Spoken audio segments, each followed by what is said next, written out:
mbokk ñi leen nuyu amaan nañ mbégte lool dikkaat ak yéen ci xibaaru météo yi fi ñuy tàmbalee ci wàllu géej gi la ngelaw loo xam ne depuis démb mi ngi fi ngelaw loo xam mën naa dem ba ci ñeent fukki kilomètre waxtu bu nekk loolu nañ ko am ci Petite Côte bi diggante Mbour Joal ba côté jàpp tuuti Casamance bi donc du ko fa laal daanaka ak Grande Côte bi di ko dalee Ndakaaru ba Ndar ngelaw loolu mi ngi féetewoo ba tey suba ci fajar gi lay commencé dal ndànk-ndànk sama mbokk nappkat yi ak ñëpp ñi nga xam ne dañoo jëfandikoo géej googu nañ ci bàyyi xel bu baax bu ñu ci jógee nag ñu xool niir yi nu muy demee ci Afrique sowu jant boo ko xoolee Sénégal Gambie ak Mauritanie ak côté yooyu yëpp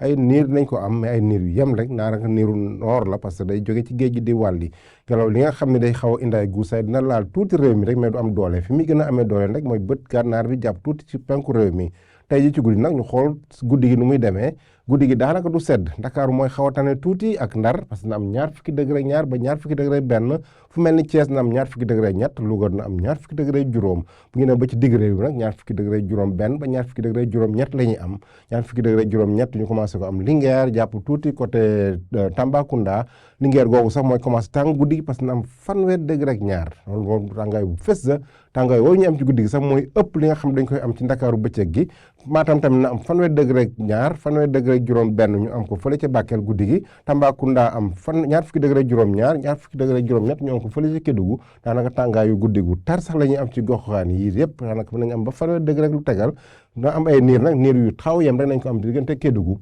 bu ñu demee ba ci ajjuma gi nag ci suba gi ñu xool nu muy demee niir yi ne am na commencé am ndànk-ndànk ay niir yu xaw a takku nañ ko am ci digg réew mi ak penku réew mi rek ak ay taw yu xaw a yem rek mën nañ ko am ay wis wi sax lay nekk Tambacounda diggante Kédougou ay niir yu takku nañ ko am diggante Diourbel jàpp Linguère jàpp Matam jàpp Bakel jàpp Sédhiou ak Ziguinchor asamaan su leer nag nañ ko am ci digg réew mi ak penku réew mi fu mel ne Ndakaaru nag bëccëg gi na am ñaar fukki degré juróom benn daanaka na xaw a tane tuuti mooy gën a féex sax bëccëg gi fu mel ni Tambacounda jàpp tuuti Matam parce que foofu fanweer degré déjà lay am ci guddi gi donc bëccëg gi donc Dakar na am ñaar fukki degré juróom benn fu mel ni Ndar na commencé tàng tuuti ndax na am fanweer degré juróom ñett